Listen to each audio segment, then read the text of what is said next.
पिछले ज़माने में बादशाहों को दफ़न करने के 2 तरीके थे। एक तो है कि पहाड़ों के अंदर खोद करके गार बनाया जाए और उसमें दफ़न किया जाए।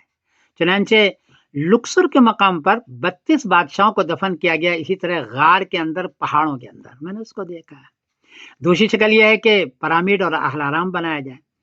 चुनांचे काहिरा में बहुत सारे पिरामिड हैं, उसमें खूफू का पिरामिड सबसे बड़ा है, उसके बाद उसके बेटे का है, उसके बाद उसके पोते का है। ये पिरामिड हज़रत ईसा अलैहिस्सलाम से 2600 साल पहले और आज से 4625 साल पहले बनाई गई है।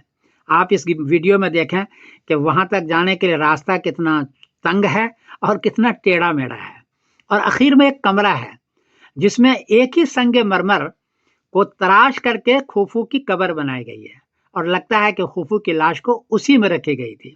अभी तो वहाँ खूफू की लाश नहीं, लेकिन आप इसको सारे देखें कि कितना तंग बनाया गया और किस तरह लोगों ने लोगों के पैसों को अपने बादशाहत के लिए वसूल किया। ये सारी चीज़ें देखें। अस्सलाम वालेकुम वरहमतुल्लाहि वबरकातुहू।